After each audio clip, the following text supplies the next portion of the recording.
This is the Television Enthusiast Podcast, The Weekly Set. Episode 28, recorded October 9th, 2015. Hello, everybody, and welcome to the TV Enthusiast Podcast, The Weekly Set. This is episode 28. This is our second attempt at episode 28. We tried it before, some technical difficulties came up. Unfortunately, that means Kat will not be able to join us for this podcast. She should be back next week. We shouldn't have a problem. Hey, it happens. Technical issues, you know. But for now, I am your host, Tyson, and joining me for tonight's podcast is Will. Hello. So today we're going to be talking about some news that's coming up. We're also going to discuss a few shows we've been watching and then kind of wrap up by talking about what's starting up next week. So let's kick off with the news here. First up, The Perished Land. It's a new high fantasy series from the producers of Game of Thrones and Rome. When I say high fantasy, of course, there's a difference between low fantasy and high fantasy, where like Game of Thrones is more low fantasy, in which the fantasy elements are kind of extraordinary, not commonplace events. Whereas high fantasy is more along the lines of like Lord of the Rings, where you have elves and dwarves and, you know, dragons, and it's just all there and everybody knows about it and everybody accepts it and it's just part of the landscape of that series. So this is supposed to be more along the lines of a high fantasy series that's, you know, talking about how it's going to be beautiful and everything. So it looks like we should have like a real kind of gorgeous set piece kind of show. Yeah, nice. It sounds interesting. I don't know though. It's like there's so much not known about it. It still sounds like it's in the concept stages. It sounds ambitious, but there's no network attached to it. Good producers involved, though. I mean, you got producers from Game of Thrones and Rome, which is... Oh, yeah. But there's that's two good shows to have credentials from. There's no network, there's no script, no director, no actors. So this is, like, pretty early going. Basically, somebody just said, I want to make a high fantasy concept show. And then they came up with a cool name, and that was it. Yeah, pretty much. And they put it out there. So another new show. We have a few new shows coming up. So another new one we have here, is called These Final Hours. And this got a script commitment at Fox, which doesn't mean it's even going to film, but Fox has basically put themselves on the line to pay for scripts. So money will change hands. That's basically the commitment right there. This is a meteor apocalypse drama. A meteor is about to wipe out most of the life on Earth, and it's kind of about people, I think it's about people preparing for this. They know it's coming. It's kind of like, have you ever seen the movie, Seeking a Friend for the End of the World? Yes, I actually just watched that last month on Netflix. So. It kind of has that feeling to it, I imagine, where like, it's the apocalypse is looming on everybody. Oh, right. Except probably not as crazy. Probably not like orgies at TGI Fridays. Hey, who knows? Because the world is... It's Fox, yeah. Yeah, I know. I bet. Look at what, you know, maybe it'll be like kaleidoscopic orgies if you go by like yeah. how Brian Fuller was able to put Right. So another new show, ABC's single camera sitcom Damage Control. This is part of the MCU. This is actually based off of a Marvel comic book of the same name with the same premise. So it's not like this isn't an original premise for TV like what DC is doing. This is an actual Marvel comic. But the focus is definitely here is on humor. So it's going to be a half-hour workplace comedy. Funny how Marvel and DC now have half-hour workplace comedies coming to TV. Yeah, funny how that works. But so which half-hour workplace comedy based on a comic book are you most excited about? right now, Damage Control. Because I think the MCU ties are always better. Yeah, because unlike the other show, which is a DC show, it's not going to be tied to anything. Where this is a Marvel show, so it's going to be a part of the MCU. Yeah. So so that's probably going to make it more. Plus, it's on ABC, which means there's a good chance we might see characters from Agents of S.H.I.E.L.D. pop up and little cameos. Oh, definitely. I could definitely see Coulson showing up in an episode. Oh, yeah, because he loves doing little funny things when he does. In fact, this is ABC, it's on TV, and the way they do it, Clark Gregg is, I'm going to put it right here, he's 100% going to be on this show. At some point. I think so, too, yeah. At some point, he's going to be on there. Probably even the pilots. Because they're probably going to want to use Agents of S.H.I.E.L.D. right away to get people on board this show. Yeah. So I could definitely see that. It sounds interesting. The comic is like really funny. There's I saw there's one cover to the comic which shows the background is like Dr. Doom's head, and then there's this guy in a suit holding a bill in his fist, and he's going, "You'll pay for this, Doom." And the guy, "You'll pay for this, Doom." And then the caption just says, "When Doom defaults."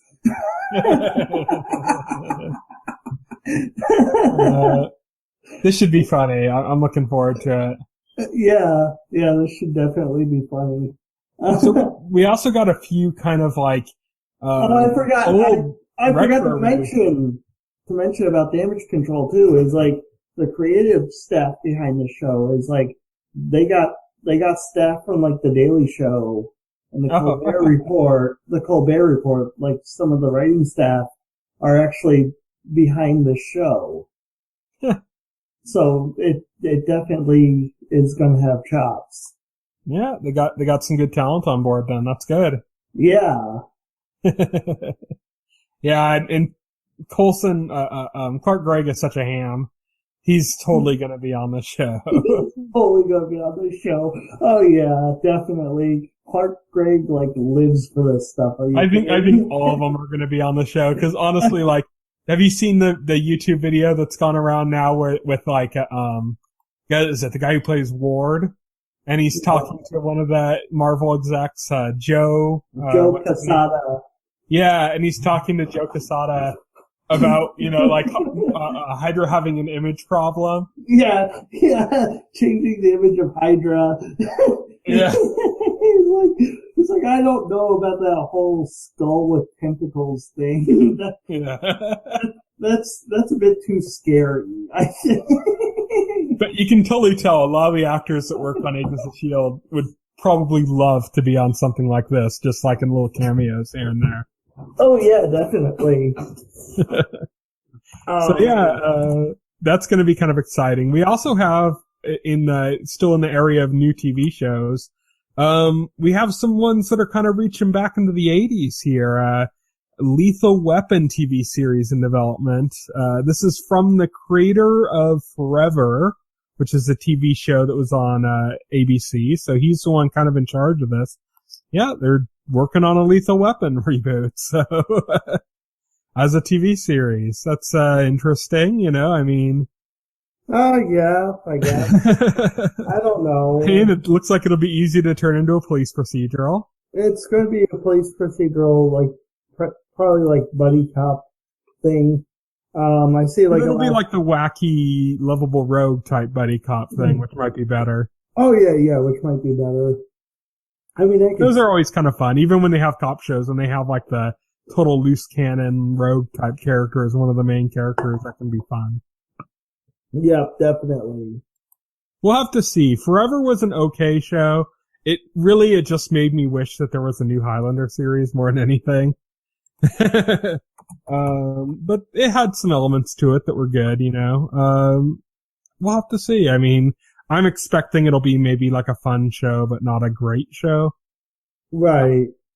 Also on the edge of remakes, CBS is rebooting MacGyver, for TV with, James Wan, who, directed, Saw and Furious 7. Oh, yeah. So, I mean, they got a pretty big name guy involved on this. CBS makes me a little cautious, but then again, they do Person of Interest, which is great.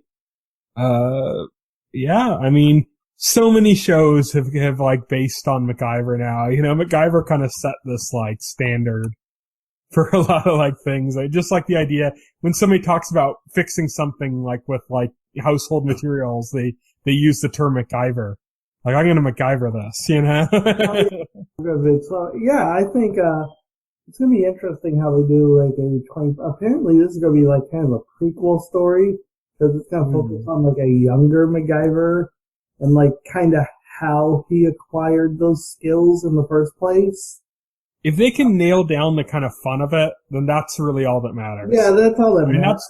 That's a big part of what made Burn Notice so good, is that it had that MacGyver vibe of like, he'd start doing something and it would look like he was in this bad situation, and then there'd be narration. He'd be like, the weakest point, in a wall is right where the air conditioner unit is, or something like that. And then you'd see him like kick out the air conditioner to escape or something. And that was always like the coolest parts, is that it's just like you felt like you were kind of learning these little life hacks, to kind of get away with things. They tell you like how to like take a print off of a fingerprint reader and then reuse it on the same fingerprint reader. Right. Stuff like that. That was what was great about Burn Notice, and that was all MacGyver stuff. Yeah, it's all MacGyver. I loved how like the narration he explained, like he gave the viewer like all these spy tips, yeah, how the best way to escape a room, like if you're going to go through like the vents, well, this is like how you do it. That's the logistics that goes into that.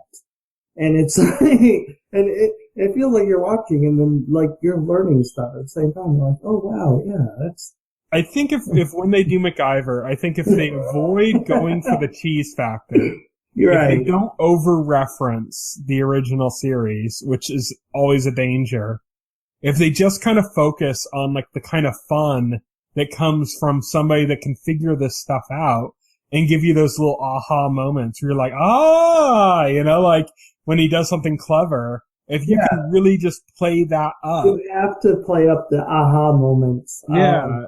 Then it'll be fun. It'll be a great show to watch. MacGyver is all about like watching this guy doing something totally ridiculous, like disarming a bomb with a paperclip that he finds on the floor somewhere.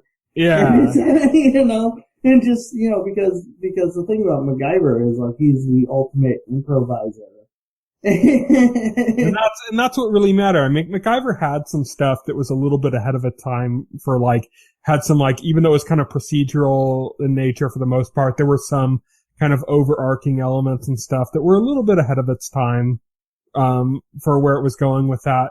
But the real strength wasn't even that. It was just in those fun aha moments. That's what made the show. If they can pull that off again, then that's all they really need. I mean, everything else is secondary. And one interesting note about this is that, Henry Winkler produced, the Fonz produced, MacGyver back in the day, and he's back on board as a producer for the reboot. Right. So, I mean, that's kind of cool. I mean, Henry Winkler was in, Royal Pains, which was also kind of a MacGyver-esque show. It was like MacGyver as a doctor. He'd like, use stuff around him to solve medical issues on the spot. So it's an era when I remember when Burn Notice and Royal Pains used to be on back to back. I used to call it, Spy-Gyver and, McDoctor. Because that's what they were, like Burn Notice was MacGyver as a spy, and Royal Pains was MacGyver as a doctor. Oh, basically. I got you. Right.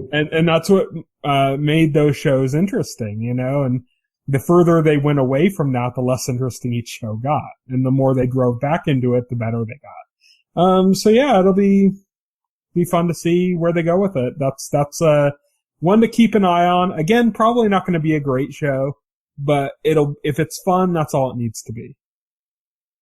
Right. Yeah, definitely. So we're through with the kind of the new show stuff here. Now we've got some more news though. Lionsgate is potentially merging with Starz. We talked last week about Lionsgate acquiring the Kingkiller Chronicles, by Patrick Rothfuss. Now it looks like we have a home. If this deal goes through, that seems like, okay, that makes sense. Because now Starz will have their Game of Thrones. Oh, nice. I mean, that's the thing. You know, we were talking about last week that all these channels like Starz, FX, you know, stuff like that, they all have to be going, we need our Game of Thrones, you know? HBO has it, you know? Where's Netflix's Game of Thrones? Whereas, you know, FX, I guess maybe they're counting on The Bastard Executioners being their Game of Thrones. I don't know, maybe they're counting on that. I don't know if they are. But you have all these channels, they need their Game of Thrones, you know? Right, yeah. And it's like, it's a new renaissance for fantasy because Game of Thrones hit big. And I think, you know, I think, I mean, I don't know, like, I'm no expert, like, why Game of Thrones. It seems like Game of Thrones came out the same year that Skyrim came to consoles. Mm-hmm. And both of those things just blew up huge. Like, Skyrim became one of the biggest video games on the systems, and then Game of Thrones came on TV and became one of HBO's biggest shows at like kind of the same time. So it seemed like there was like this craving in the zeitgeist for like fantasy, I guess. You know, it seems like that. It seems like that's like what dark, gritty fantasy. You know, yeah, dark, gritty fantasy. It seems like that's what people were craving, apparently, because that's a huge coincidence. But like, and now it's just led to this huge investment into that genre from like these media companies. And I don't know, if you love fantasy, you got to be like really enjoying this time then, because yeah. And I do love fantasy, so I am really enjoying this. Yeah. I am a really big fan of the Kingkiller Chronicles. I love those books. I mentioned this last week. We talked about it on the podcast. It's not it's not just for pasty nerds anymore. Yeah. But Kingkiller Chronicles, I don't know how well it'll adapt. I mean, it's like I said, one of the big things about the Kingkiller Chronicles that makes it so interesting is that the character is so young. And that's kind of a big part of the idea behind it, is he's like this total prodigy. And so much of the series is based on that. I mean, it keeps coming back to that, about how prodigious he is and how people forget how young he is and they underestimate him based on that. And then those kind of aspects are so important to the story that's a real hard thing to pull off on a TV show, both because you're going to be dealing with child actors, and also as seasons go on, you're going to end up having these kids that are aging too quickly, which was the big problem with Lost with Waltz, where they had to just kind of get him off the island because he was aging too quickly. And it just wasn't working out, you know, and they might be having similar issues with, Kingkiller Chronicles, but I'm still excited about the prospect of that show. And I'm still excited. I think every, premium network that prides itself on great, great high quality TV should have their own Game of Thrones. And yeah, it looks like the Kingkiller Chronicles might be Starz Game of Thrones. I mean, it's Lionsgate, not Stars, so it could still end up somewhere else, but if this merger goes through, it's making it look likely. It might end up on Stars. We don't know. Even if the merger goes through, it's still not guaranteed that it's going to end up on Stars necessarily. Like, Warner Bros. Makes a lot of stuff that airs on Fox, and right, yeah, that's just part of the business. It could be somewhere else. Stars can own Lionsgate and still pass on the Killers Chronicles, and it can go somewhere else. I mean, or they might see it as being more financially viable on a larger network than Stars, like say, FX or AMC. Yeah, I mean, that's just the way the TV industry works, We'll have to see for sure, definitely. I mean, I'm interested in that. I've never read the books. I knew nothing about this series before this announcement. Only that I recognized it as a thing that existed. And I'm like, okay. So great audiobook. And if anybody likes audiobooks, it's a great audiobook series. The first book is called The Name of the Wind, I believe. And the second book, I think, is The Wise Man's Fear, something like that. There's 2 books out so far.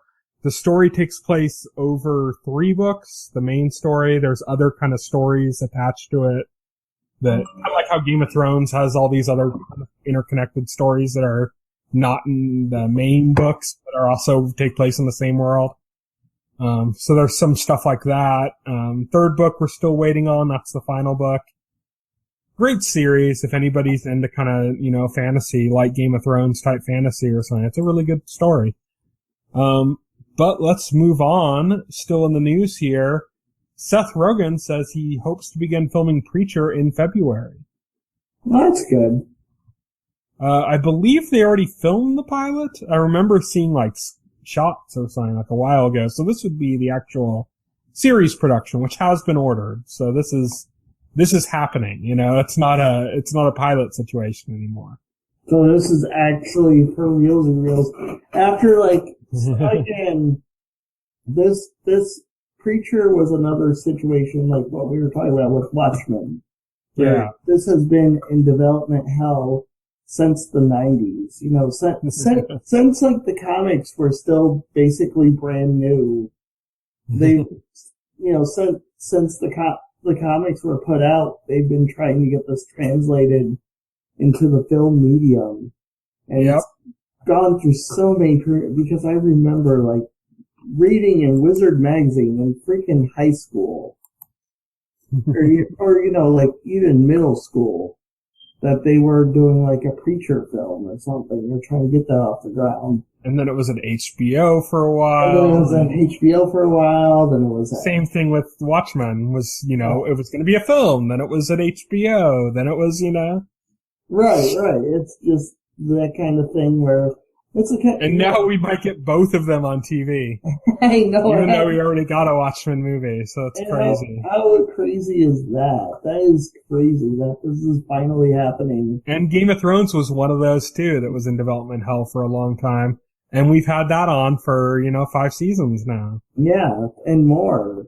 And and maybe even a movie. I don't know. George R. Martin isn't just talking crazy talk. But so we're just getting a deluge of content, And you know what I think is causing all this to finally happen when all this stuff has been languishing in development hell for so long is because now we're in an environment where studios and stuff see this as financially, as very financially viable. They're very we want to get this done and put out there because this stuff is hot now. Whereas, when I was in middle school, high school reading Wizard magazine, the idea, it wasn't that feasible. It wasn't that feasible. It was they were trying to get it done, but then this was a time when an Avengers movie was an outlandish fantasy that was never that was never likely to happen. So what Will is saying in a nutshell is we live in wonderful times. We live in wonderful times. It is great to be a geek and alive right now. The stuff I dreamed about when I first got into comic books is finally happening. Back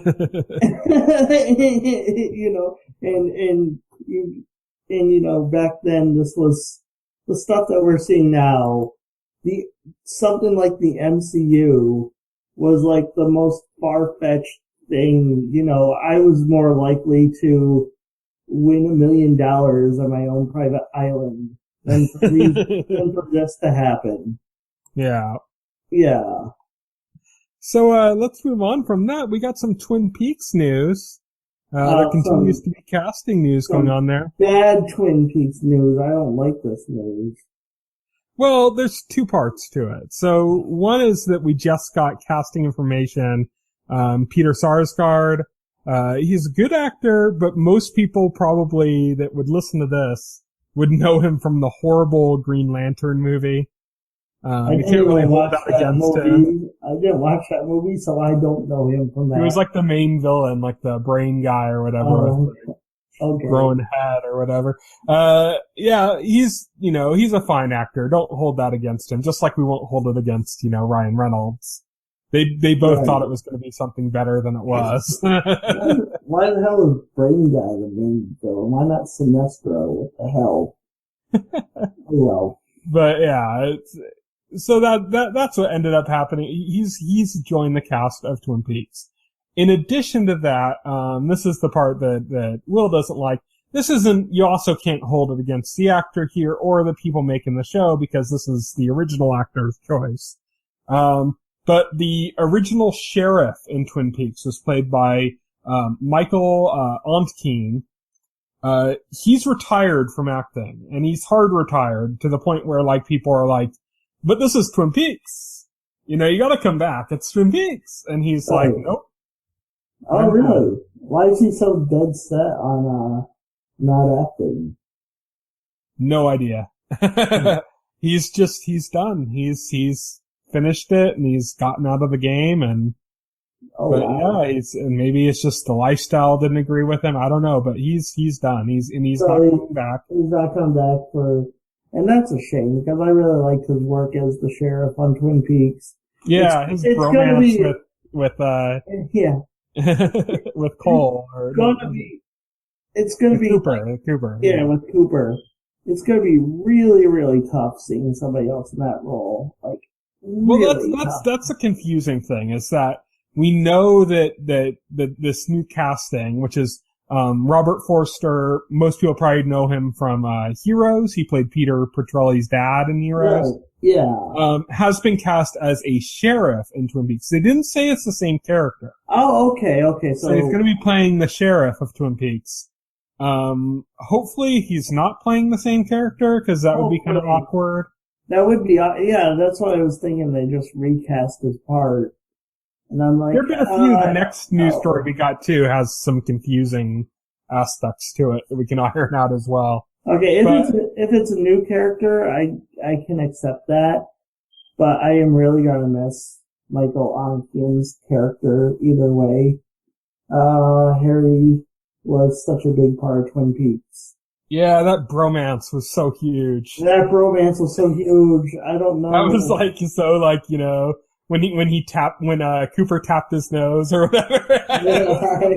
Such a weird moment, and it was so perfect in Twin Peaks. So that's gonna be sad. Because now we live in the world of elaborate fan fiction and stuff. So can you imagine the fan art that would have come out of Cooper and Cooper and the sheriff, if that was still going? Cooper and the sheriff. Maybe it's a good thing. Now that I'm thinking about it. Oh man. But yeah, it's sad not to have him on there. The other kind of news we have that has also kind of caused a little bit of confusion is, Melanie Liburd, has joined the cast of Game of Thrones as a Red Priestess. Now, some sites have been reporting this. I think maybe they don't watch enough Game of Thrones or understand enough, but they basically been, reporting it as she'll be taking over the role as the Red Priestess. Yeah, and I immediately... That's not what this is. Yeah, this is causing more confusion. So to clarify right off the bat, she is not replacing the current, Red Priestess. There are multiple Red Priestesses in the world. Right. It's like, it's like the Red Priestess, she's part of a religion. It's not like her religion, entire religion isn't only just her. Yeah. I mean, we've already seen another Red Priestess. There was an Asian Red Priestess that kind of had like a little stare down with Tyrion in an episode last season. So, I mean, they're already there. We already have Red Priestesses. So the fact that that they cast her is like, well, we don't know what her role is. Is this going to be a large role? Is she going to just have a very small part as part of Melisandre's character arc this season? We don't know. I think what we can truly say is this points to that Melisandre is probably going to have a bigger role this season, and probably more focus put on her if they're going to have like other Red Priestess come into it. Or just the religion itself will have a bigger focus. There are other figures in the religion. Right. That've been on the show. Like we said, there was one that we just kind of barely saw in one scene that took place near where like Daenerys is, but then there's also the other guy that's in that like freedom fighter. Why I'm thinking there's going to be more focus on Melisandre is because we kind of where we left off with her. She had just come back from the campaign with Stannis completely failing. She's up by the wall. There's a lot of stuff that looks like it's about to go down badly at the wall. You have the big shocking event from last season and where everybody thinks, seems to think is going to end up happening, which would involve Melisandre as well. Yeah, just where we left, we left her in like a weird spot. Yeah. And so. I'm sure we're going to see more of her. I don't know if this character is going to have anything to do with that. It could just be, because I mean, when we've seen other things with the other Red Priestess we saw last season, it didn't have to do with Melisandre's plot. It was just this kind of idea that, this religion is spreading. Right. And that, this person from the same religion is taking, Daenerys' side in it and pushing her up as kind of like the Lord of Light type figure. Whereas, Melisandre was pushing up Stannis for that. And we saw like, well, it looks like Stannis isn't the Lord of Light by the events of last season. Yeah. So what it looks like is, we could have something where we have another Red Priestess in another area pushing up another figure. What supports the Jon Snow theory for me too is because during the last episode of last season, as it was happening, after I watched Stannis get defeated and I watched Melisandre go back to the wall, I got this sudden idea that maybe Stannis wasn't the Lord of Light, but Jon Snow is. And so I thought maybe Jon Snow is the Lord of Light, and then Jon Snow gets killed right away. But right at that same time, we have somebody who is likely capable of resurrecting somebody right there. So I'm thinking my guess is like Melisandre, got the same idea, got the idea that Jon Snow was actually the Lord of Light. And so my guess is that she's probably going to try and resurrect him. Now, because of that realization that it's actually him.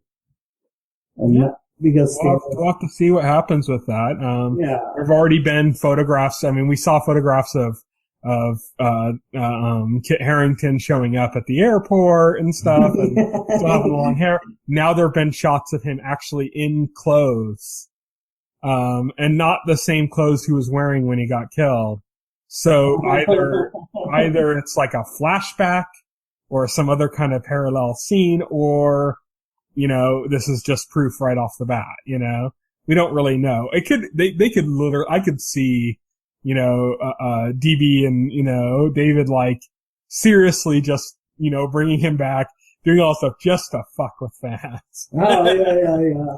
I wouldn't put that beyond them. I mean, they wrote a whole script that was a fake script that they gave to Alfie Allen. If I was there, I would just hire like random actors, like dead actors and stuff, just to show up on the set in costume, just to throw people off. Like, well, they wrote a whole fake script for Alfie Allen where he got killed and was turned into a White Walker. And they did this whole thing and they gave it to him and said like, oh, what do you think? What do you think about your ending and stuff? And it was all bullshit. They were just fucking with him. That's hilarious. I would just have like, if I was writing that show, I would just have like the actor who plays Rob Stark, like pay him like $500, pay him like whatever to walk around the set for a day, like just pay for his trip. Say like, hey, you want to visit your old friends? We'll pay for your airfare. Pay for a trip. Well, that just to walk around the set for a day, like dressed up as a White Walker. Just to fuck with fans, yeah. Just to fuck with fans. It's like, oh my god, I just saw the actor who plays Rob Stark dressed up as a White Walker on the Game of Thrones set. It's totally confirmed. It could happen. It could happen, is what we're saying. So, let's move on there. That kind of covers up news and our kind of way off there speculation and other discussions we broke off from there. Let's talk about what we've been watching. So we had to kind of narrow the list down because Kat wasn't able to join us for this podcast. We had some more shows on here, but we do have a few to talk about. So first off, Scream Queen. Now, last time we talked about Scream Queens, I was saying, oh, I want you to see the next episode so we can talk about that. Okay. Now you've seen the next episode. You've seen Chainsaw. Yes. And all I have to say is Backstreet's back, all right. Oh my god, yes. Backstreet's back.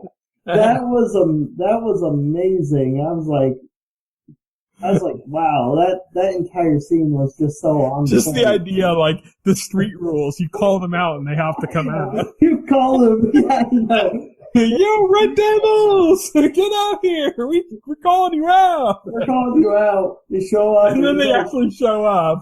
Then they actually show up. And he's like, of course, street rules. It's like, oh my god. Then when they started playing Backstreet's Back, I just died. With them all like in their preppied out clothes. Yeah. Pumping themselves up to look all tough and stuff. Oh, the guy getting his arm cut off and then still going after him and gets his other arm cut off. Right. That was actually like kind of reminiscent to me of like Monty Python with like with the guy getting his arms cut off. I had expected him to say, it's just a flesh wound. It's just a flesh wound. Yeah. I mean, that was just amazing. I don't know if that's like the show's peak right there, but if the show can keep it on that level, then this will truly be something special. So next up on the list here we had. I also wanted to say. Oh, you want to talk more about Scream Queens? Okay. Oh yeah, because there was like another part that like absolutely killed me, and that was the Coney character. When they introduced the character of Coney, and what really threw me was like when they suddenly like focused on him, and he started like doing like a monologue and stuff. And it was like so random, right? That he's doing this like monologue, and then he gets to the end of it, and then the Red Devil jumps out and like kills him right away. Just the way that was executed, that was just great. You also got in this episode, you got like the one girl's like father now is like a professor, and all he does is like show movies that he likes. Oh yeah, he shows like the Texas Chainsaw Massacre. And there's like a serial killer on the loose. Wow, there's a serial killer on the loose. And not only that, but he gets like so intense about it too, like in like this like mega creepy way. Like he gets like really into it. And it's like, whoa. Makes me think he's a little disturbed. It's like everybody on the show. Everybody's so weird on the show. Yeah, everybody's so like somebody actually speculated and this is probably it. That like pretty much everybody is the killer.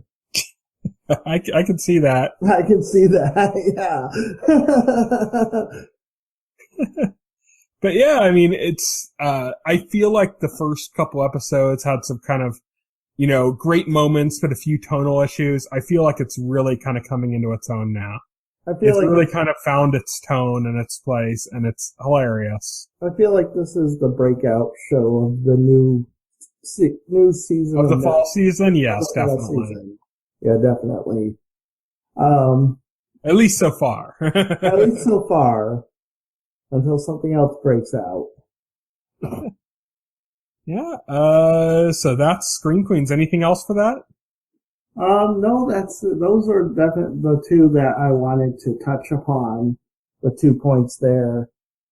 Next on the docket we had Once Upon a Time, but let's skip over that because that's mainly like a topic where you and Kat kind of talk and I tune out for a little bit because I'm not up to date there. Yeah, because, you know what?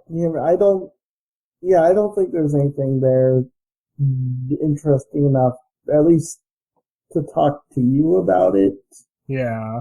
If that makes any sense. I'll say this, that, I'm getting a little bit further into season 1. I didn't think I would, but I ended up, you know, like, we got caught up on some shows. So I started watching some more season 1, Once Upon a Time. But I don't think I'll really actually bring up discussion about it on the podcast again until I finish the first season. Okay, yeah. I that'd be a good point to kind of catch up with you guys about what I've been watching. Season 1 is so different from, like, the rest of the show. Yeah. Like, in the finale of season 1 actually sets up, you know, what's going to be, like, the rest of the series. One thing I will talk about the show is there's certain, like, little weird things. I think it's, like, bad writing is the way I'll put it, but it's just, like, there's lots of bad writing. Yeah, and the way they're trying to set up certain, like, plotting elements. It's like, wow, this show is, like, very, like, anti-adoptive parents. Oh, yeah. It's like, this woman is like coming back into her birth child's life and like just completely like taking it over regardless of the thoughts of the, the current parent. It's like, wow, this is just kind of weird, you know? It is. That is actually weird now that I think about it. Like, screw what you think. I'm the birth mother who didn't want the child. I'm just gonna stick around in this town and spend time with your kid, even when you don't know I'm with him. Yeah, I know. I'm just gonna stalk outside the house and occasionally break in when I feel like it. Oh well. I know, right? Just because she's the evil queen doesn't mean you can violate her rights as a mother. It's like a weird, like, conceit of the show that they need you just kind of accept that in order to develop things on the show. And it just always struck me as so strange. Like, it's like, wow, if you were to really analyze this, there's some really kind of like messed up messages going on in this show. There is. Yeah, like, you know, adoptive parents are monsters. You should only trust your birth parents. And this is kind of like weird messaging. So yeah. You know, I say all that, but I'm saying it with a laugh. I'm saying it, I understand that you need to kind of accept this stuff just in order for them to kind of develop the story that they want to develop. So that's fine.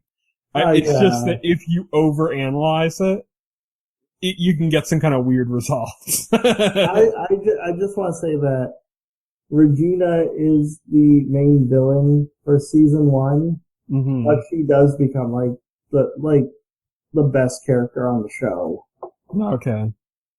In my personal opinion. Other people might hold different opinions about who's the best character, but I think it's Regina right now. I think it's the sheriff that already died. Yeah, definitely not him. Okay, so yeah, that takes us through that. So two things I wanted to talk about that you haven't watched, but I just kind of wanted to bring them up just because it would be interesting conversation points, I guess. First up, The Last Man on Earth.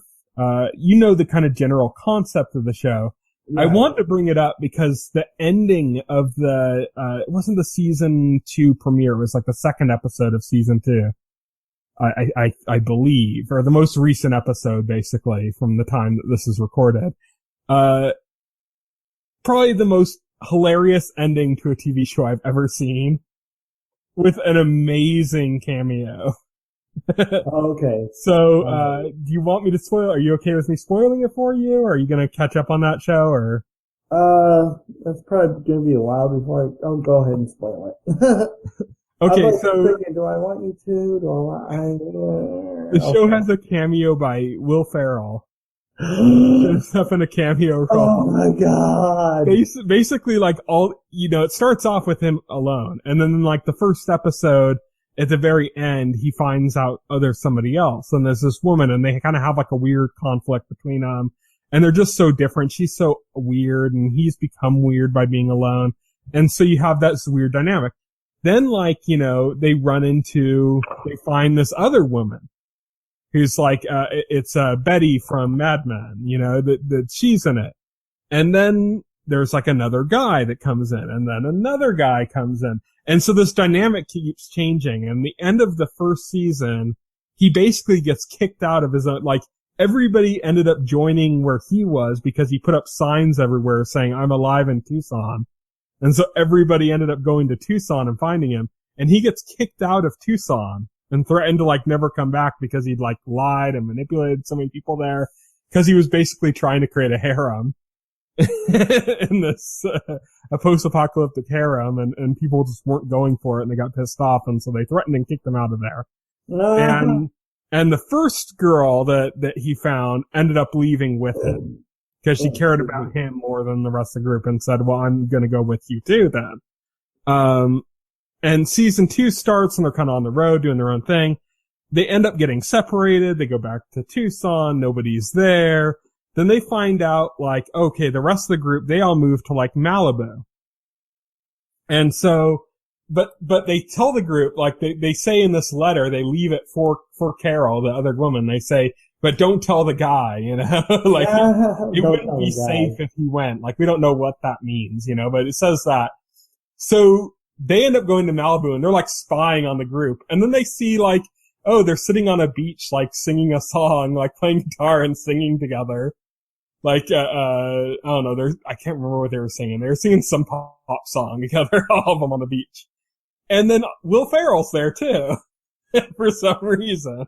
Oh my god. And he's singing and hanging out with them, and they're like, who's that? And then like, Carol's all like, I'm gonna sneak down there and say hi to them and everything, and then you just stay here for now, and I'll warm them up and let them know that you're okay, and have you come down and join us too. And so she goes down, and she kind of pops out from behind and goes like, boo, and kind of like is laughing. And Will Ferrell's character is like grabs his chest and goes like, oh, you scared me. And then he like dies. Has a heart attack and dies on the beach. Oh, that's great. So we see Will Ferrell, he shows up, he gets surprised, has a heart attack, and dies. So she's killed this guy. That's how the last episode ended. So I just thought I had to talk about that just because it was such a hilarious cameo. Right. If you haven't seen The Last on Earth, it's a great, funny show. The first season kind of is always bordering that line of like, I don't know if I hate this character so much that I can't watch it anymore, but then it always finds a way to kind of make you still interested in watching and make it still funny, and it's been even getting better in the second season, so. Okay, yeah, definitely. Yeah, I definitely do need to check it out. I just haven't gotten around to it. Mm-hmm. But yeah, that's definitely on my radar. I should have known his character was gonna die right after he was showing, just because it's Will Ferrell is going to continue to be on the show. Right, exactly. Like, yeah, it was highly unlikely Will Ferrell was going to be a regular part of this show. Yeah.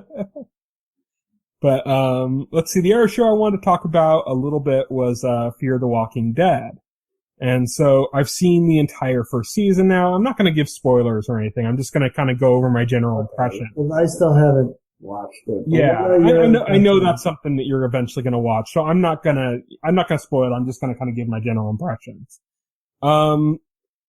Before this show premiered, the way I was basically describing my thoughts on the show was that it looked like it could be really interesting in that it's showing the beginning stages of this zombie apocalypse. but that the second it catches up to all of that, it's gonna just become The Walking Dead. And then at that point, it's like, well, okay, I already watched The Walking Dead. Why do I need to watch this other Walking Dead? That's the same exact show, you know? Right, exactly. Towards, I guess, about the middle of the season, it's the first season's like 6 episodes. It's like really short. It's like 6 or 8 episodes, something like that. It's really short. But towards kind of the middle of the season, it started going like, okay, this is getting really close to Walking Dead now. Like already. I'm kind of like, wow, they didn't really stretch us out enough, you know? But by the end, they started kind of finding like new directions that kind of separated a bit from The Walking Dead. Kind of directions that make a lot of sense if you think about it and the setting and stuff, but things that would set it apart, but that, you know, you just don't think about, you know, because you're enwrapped in the story and what's going on. But once it all kind of clicks in, you're like, oh, okay, yeah, that is kind of a different, you know, approach to it. So even though the zombie apocalypse is going to be widespread by the time season 2 starts and the story that's going on there, and it's basically just going to be The Walking Dead, they've created enough differences now that I'm actually interested in where that's going. I think I'm actually more interested in season 2 of Fear the Walking Dead than I am in the upcoming new season of The Walking Dead. Just because the main Walking Dead, I don't know, I think I'm getting a little sick of the cast. They need to shake it up a little bit. But yeah, so basically I just wanted to say, if you stick with it, you make it through the end, it's worth it. It's worth it? Okay, yeah. Well, that's good news. That's good to hear. I was highly skeptical of this show. And so, you know, from everything I read and saw, it just did not look like it. It just looked like something like they're just doing this to milk this franchise. Yeah. And the main character has a few points, especially in some of the like middle episodes, where he's kind of infuriating. Okay. You know, like I know some people got kind of infuriated with certain decisions he made and stuff.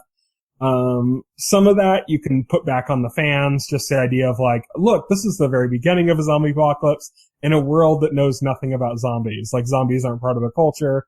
So yeah, obviously he's not going to just be trying to shoot everybody in the head right from the beginning, you know? Right, exactly. So some of that you can like, the fact that like this guy's a teacher too, so he's not gonna jump out there and start headshotting everything.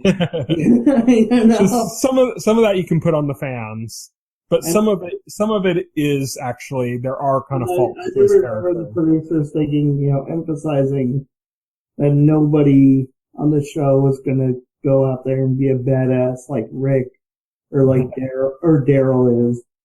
There's not gonna be like a Daryl equivalent on the show. But yeah, there are, like I said, there are some infuriating moments with the main character. But, you know, those are kind of in the middle of the season. As the season kind of goes on, it starts to, you know, he does start to kind of adapt in a more realistic way, and it kind of makes up for it a lot. So I am, like I said, I'm looking forward to this more than I am the upcoming. I mean, next week we got The Walking Dead's back, the actual, you know, main series. And I'm already, like I said, I'm looking forward to more Fear the Walking Dead than I am The Walking Dead already.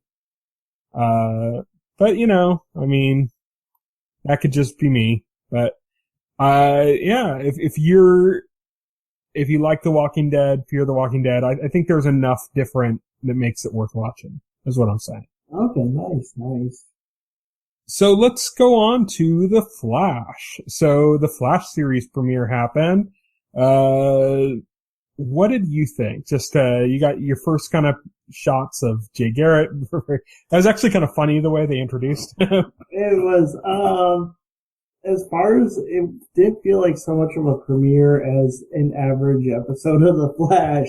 Yeah, I felt about the same. This felt like more like the second or third episode in like we didn't even get to see what happened with the finale ended on such a high note with him, like, he's diving into this, you know, vortex and everything. It's like, oh man, it's gonna start, the next season's gonna start on this epic moment and stuff. And it's like, nope.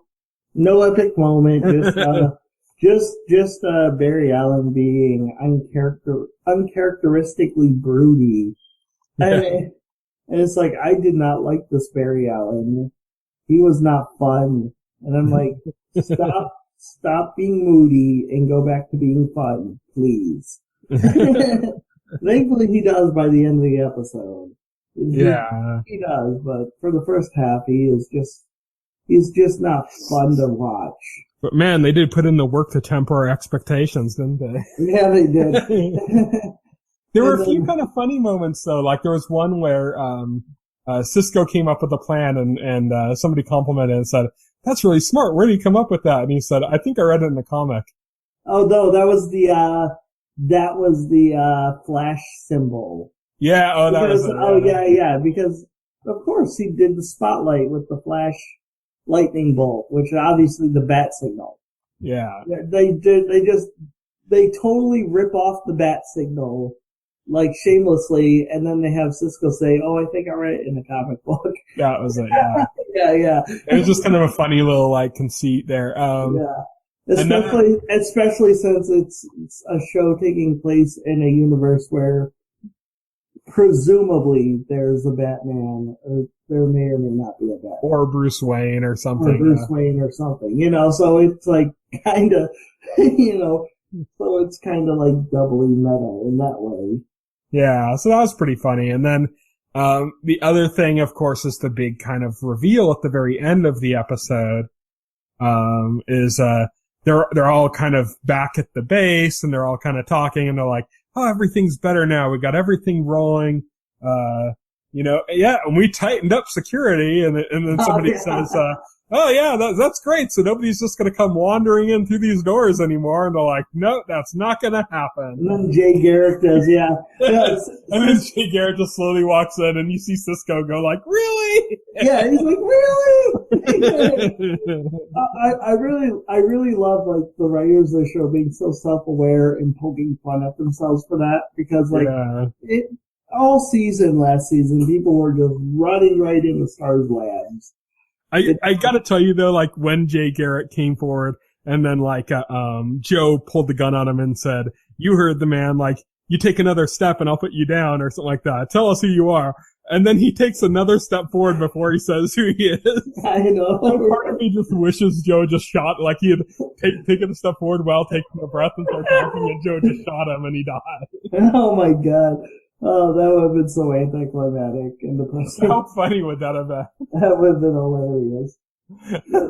Yeah, like all last season, like they had people just wandering into Star's lab, and like they never like mentioned it or touched on it, and then it's like, and like this entire episode was the writers making fun of themselves for that. Yeah. Because they just kept referencing it. And then at the end, that the whole conceit just made that Jay Garrick reveal just so much better, because it was like the writers admitting, yeah, this was stupid, and now we're going to do it again on purpose. So season 1, we had the antagonists were all these metahumans. In season 2, we have metahumans from another dimension. Metahumans from another dimension. And the main villain is Zoom, which is basically another Reverse Flash. And it's going to be voiced by Candyman. So I'm guessing... Not physically playing him. They're not revealing him. So it's got to be a character that we're going to be seeing. Yeah. So I'm guessing Zoom is like the Reverse Flash from this different universe. Mm-hmm. And now we got Jay Garrick, who is the Flash from the other universe. Yeah. And Adam Smasher came from this universe. So they're really going to be playing up the multiverse concept as the main conceit for this season. And I'm really excited for that. But this first episode, it was a typical Flash episode in every way, with just like small tastes of what's to come. Like small teases of what's going to be coming up in the rest of the season. Yeah. So, I wish you'd watched Arrow. I think there's more to talk about there, good or bad. Yeah, I know. I went back and I saw like the comments on the Flash thread, people kept saying Arrow had the better premiere, and I'm like, oh. Better and worse. I was more to talk about. Okay. Yeah, I mean, I just watched Flash because I was looking forward to the Flash more because of what happened at the end of last season. Also, I completely skipped that. I completely skipped that. I mean, they did go back and show what happened. Like now we know why Robbie Amell is not in Legends of Tomorrow. That finally got explained. Yeah. But we also got a kind of lame exit for another character. Yeah. Which was, there was a really cool surprise moment where, Barry Allen had put off watching this video that Harrison Wells had sent him, and you're kind of like, oh, and then you find out, like, the video is actually him. Well, first he kind of taunts Barry because he says, like, this still won't make you happy and stuff like that. But then he, like gets his dad released, and it's like, wow, that's really cool. They found a way around that. His dad gets released. And then Barry's like, what are we going to do tomorrow, Pops? We're going to go and get you a new job. We're going to go look for a house. And his dad's like, no, I'm taking off. His dad's like, nah, fuck this place. I'm out. You're not going to be able to be the Flash if I'm around here. It's like, what the hell? Like, what the hell? And then he says, but you're my only family. He says, no, you have a whole other family in that room. Well, then wouldn't he not be able to be the Flash with them there? I know. It was such a lame exit. Oh, you already have a family. Don't leave me. Bye. Well, what are you gonna do? You've been in jail for all this time. Oh, I'm just gonna get some booze and hookers. Yeah. He's all, I have to go out for some cigarettes. Hold on, I'll be right back. God. What a bad exit on that character. That had to be, they probably just couldn't get him back on contract for another season, and they just came up with some bullshit excuse. Yeah. Yeah, they can. Yeah, exactly. And the only reason that happened was because they couldn't contract him for another season, and so they decided to just wrap up his storyline and get him off the show. I mean, that is so obviously the whole thing. Why Barry Allen suddenly gets a confession from Wells and he's released, and then he leaves just because they needed to just get him off the show. It was a cool moment, and it set up the possibility of some other kind of cool dynamics going with, like, him having two father figures or Joe. Right. And then they just, they gave like a really lame excuse out of it. To their credit, I'm glad that if they couldn't get him to sign up for another season, at least they wrapped up his storyline and didn't say, lol, he's in jail forever. He's in jail forever, and Barry just is never going to visit him in jail ever again. just gave up. It's like, he's just like, like on those old sitcoms when a character would go upstairs and like you'd never see him again. Yeah. Like, get back in the basement, Bobby.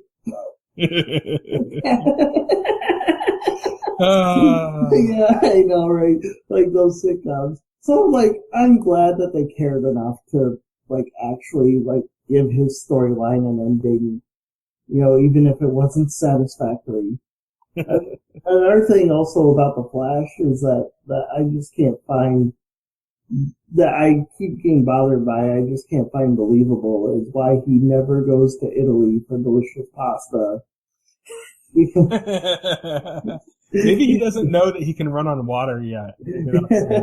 Yeah, right.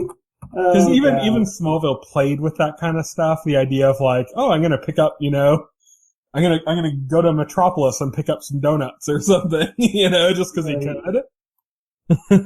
Right. Yeah.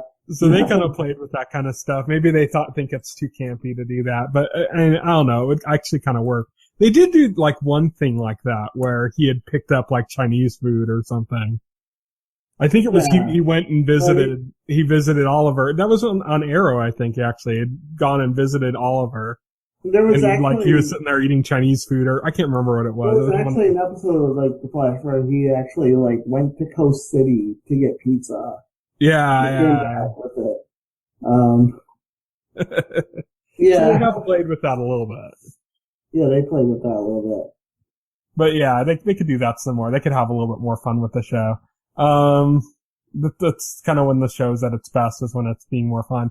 The more broody and weird it gets, the less interesting. Flash is about fun. Yeah, Flash is about fun. So I'm looking forward to it. Arrow's broody. Flash is fun. Yeah, Flash is fun. So when Flash was being broody at the beginning of this episode, I'm like, you're not Oliver Queen, stop it. Yeah. Thank you. You are actually ruining my show, Barry Allen. You have failed your own series. You have failed your own series. So let's see here. We're going to be posting a video on, probably on Monday. I think we're going to be recording on Sunday, where we're going to be talking more in detail about The Flash, about Arrow, about Agents of S.H.I.E.L.D. It's going to be Will and I, not Kat initially, but she might be joining us in a later one. This will be kind of our next video series, where before we had done Game of Thrones, and then we did the Dinner with Hannibal stuff. Now we're going to be doing, I think we're going to be calling it TVE versus Marvel versus DC. It's a big crossover event story. Big crossover event story. And so we're just going to kind of talk about the comic book shows that are on at the time, and we're going to kind of do that. So we might bring in some guests here and there. I know Ed likes those shows. Maybe I'll contact him and see if he can join us for one of them or something. So we'll do that. And Kat'll join us. She's going to kind of hold off on watching Arrow for a while and do some binging. So she can't join us because we'll be spoiling her. But yeah, she'll join us later on in some of them. We've already talked about that. Now let's talk about what's coming up next week. And this will kind of just be our last segment ending out the show. We always like to kind of go over what's coming up in the week to see if there's anything kind of interesting to keep your eye out for. There's not a lot this week. The kind of fall season, the craziness of like 20 titles a week coming out is starting to die down, or starting to get down to just a few a week coming out now. Friday, October 9th. This will be, by the time you're listening to this podcast, or actually no, we're recording on Friday right now. So right now, this is currently available. We just didn't get to talk about it last week because it wasn't going to be on it last week, because this would have gone up on Friday. But Red Oaks is on Amazon right now. The first episode is available for free for everyone. The rest of the series is available for everyone that has Amazon Prime. This is like a country club comedy. Stars the kid who is in, Being Human, in the British version. He wasn't one of the main characters. He was like another character. He's been in some other stuff. I can't think of his name. He's a Welsh actor. But yeah, it looks like it's kind of a funny country club. I mean, I guess the closest comparison you can make would be like saying Caddyshack or something, but it doesn't seem to be really like that as far as tone. But we're gonna have to see if that's any good. I'm gonna check that out. Do you have any interest in that, Will? Not at the moment, but you're not obsessed about golf? Not really. Not really a golf fan, no. So Saturday, October 10th, The Last Kingdom, or as I like to call it, Fire Emblem Fates. We talked about this before, that this has that Fire Emblem Fates story of the idea of like this character that was raised by one group, but he's like the blood of another. And now those two groups are going to go to war, and he has to decide which side he's on. And it's all kind of set to the whole Anglo-Saxon period of England, when there were all these individual countries, and they were being invaded by the Vikings. And so it's about that kind of area. So if you're interested in that at all, this is a BBC miniseries, The Last Kingdom. So, okay. You gonna watch Fire Emblem Fates, the series? I don't know. Probably not. Well, the problem is I have so much to watch on my plate already. All my shows are coming back, and then there's like shows I want to pick up and check out. You know, like I want to start watching Doctor Who now. And it's like, so it's getting, and you know, I picked up Scream Queens now because that has totally won me over. And so, I'm picking up all my old shows plus new shows. You know, I still want to get around to watching Heroes. I want to get around to watching Fear the Walking Dead. So I have a lot on my I just wouldn't even bother with Heroes. I'm watching it now purely for snark material. Really? Oh my God. Zachary Levi's character. Oh God, such a mess. Oh my God. I really feel like I have to watch this and then we have to discuss this. Because Snarkcast, yeah. Oh God, his character is just such a mess. Yeah, this is Tim Kring nonsense all over again. Oh, this is just more Tim Kring nonsense. Yeah. On a scale of season 2 to season 4, how nonsense is it? This is strongly season 2. Oh, okay. That's not good. I don't know. That's better than I thought. Better than season 3. Not as good as season 1, yeah. Not as good as the second half of season 4. Nothing's going to be as good as season 1. That was just hoping for too much right off the bat. Yeah, it's not, I mean, it's pretty bad. I'm watching it. I actually am getting a little bit of enjoyment from it. Like, I found myself laughing and my mom kind of, like, was watching with me and kind of gave me a weird look like, that wasn't a funny part, but it was funny to me because it was so ridiculous. So that's why I'm watching it now. So apparently, like, I haven't even watched it, but apparently, like, the Asian girl with the katana blade, her power is, like, she can go into a video game or something. Yeah. I'm like, what? Of course. Yeah, I know, right? Okay, that's so stereotypical. And they're doing, like, the really bad, you know, presentation of Japan again. That's, like, really ridiculous, like they did in the first season. Oh, geez. You know, and you can tell, like, at least some of the actors that are there, like, aren't native Japanese speakers because they're pronouncing stuff a little oddly. Yeah, I mean, I don't know much Japanese, but I can, like, hear and go, like, oh, that's off, you know? It's like the producers, like, watched an anime or something, and they're like, we're... Yeah, it's off. We'll have to see. But I'm watching it for snark right now. That's the reason I'm watching it. Sunday, October 11th, this Sunday, The Walking Dead is back. Are you caught up yet? Are you still getting caught up? I have to watch the last season still. It's up on Netflix now, so I am going to get myself caught up. That is one of my goals. Are you going to binge this weekend or something? Well, probably not going to be caught up in time for the premiere or anything, but, you know, hopefully by the mid-season. Make sure you're caught up before the episodes aren't on a streaming service anymore. Before they're like, oh, we have episode 3, 4, and 5, but not episodes 1 and 2. Oh, yeah, I know. That's so stupid. I hate that. It's like, I probably already would have been caught up if the last season was up on a streaming service at all, which, you know, it wasn't. Because AMC shows don't go up on streaming, but now they probably will because they made a deal with Hulu. Hey, they put up The Flash and iZombie after the new season started. Well, no, I mean, that's the CW, though. You know. Yeah. One of the good things I can say to its credit is that ABC put up season 2 of Agents of S.H.I.E.L.D. on Netflix well before the new season came on. Yeah. Like several months before, which was unusual because, you know, as you saw with last season of Flash and Arrow. It's weird that we have to see that as such a good thing when they basically just did what everybody should be doing. Right, yeah, they basically said, hey, here's the full season, second season of Agents of S.H.I.E.L.D. Hey, we're competent. With a, you know, in enough advanced time before we launch the third season for latecomers to get caught up. Wow, amazing, isn't it? It's like, yes, because they actually put it up on Netflix in a timely fashion, I can now watch season 3 and follow along as it airs. Yeah. What a difference that makes. So, Monday, October 12th, after The Walking Dead, this was one I know you're going to be able to watch. Fargo. Yes.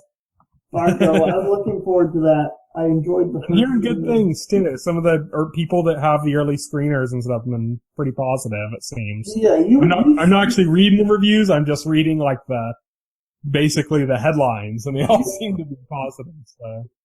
Yeah, you've seen the first season of Fargo, right? Yes. Yes, okay. So, yeah, I mean, that was such an amazing show. I thought Billy Bob Thornton killed it on that season. I'm definitely looking forward to more. We get some Bruce Campbell as President Reagan. No, I could not. President Reagan, I should say. I could not believe that when that was announced. I was like, oh man, that's gonna be such a Bruce Campbell, man, the king of cable this year. Oh yeah, the king of cable. Yeah, I still gotta remember to subscribe to Stars now. I don't know if I will be subscribing to Stars. I don't actually watch cable anymore. You'll have to just find somebody that has Stars or like a bar that'll air the episodes and just go there. Right, exactly. Let's see, Tuesday, October 13th. This is the last one we have on our docket here. Manhattan returns on WGN. Now, you haven't watched that series, have you? Nope. So Manhattan's just about the development of the atomic bomb. You know, it was called the Manhattan Project. It doesn't actually take place in New York. It takes place in, was it New Mexico or Arizona? I think it's Arizona. In the middle of the desert. And they're, people trying to make nuclear bombs. It's kind of like Mad Men but they're like scientists that are making nukes. I guess that's the best way to put it. So, I'll watch it. First season was okay, had some problems, but, it was okay. Not really the standout it could have been. Still okay. Okay. That's it. That's, what we wanted to cover in the podcast. This was coming up next week. So, next week's podcast, hopefully we'll have Kat back. It was technical issues this time, so hopefully that won't be a problem next week. Podcast should be earlier next week. We ended up recording a little bit later because what was it, Comic-Con?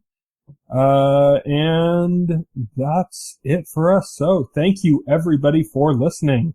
Again, you can check out our website. It's TVEnthusiast.com. You can check out our YouTube channel. I believe it's TVEnthusiast.tve, I believe is what it's under on the YouTube channel. You can check me out on Twitter at Tyson Gifford.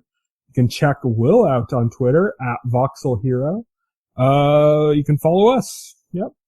But check out our website. That's where all of our content is. I got a comic coming up, this Sunday that's gonna poke some holes or poke some fun at the Arrow season premiere. So after you've seen that, I'll send you a link, Will. It'll go live on Sunday, the comic for that. Check out our other features. I just did a spotlight feature on The In-Betweeners, which is a British comedy series about kind of like high school age kids in England. It's very awkward comedy. It's a British series, so it's 3 seasons, a grand total of 18 episodes. Really funny series. Yeah, that's it. So thank you everybody for listening. Bye. Bye. If you would like to voice your opinion, send an email to theweeklyset@TVEnthusiast.com. TV Enthusiast is a part of the Enthusiast Media Network. Stay tuned to TV Enthusiast and the Weekly Set podcast for more coverage of all of your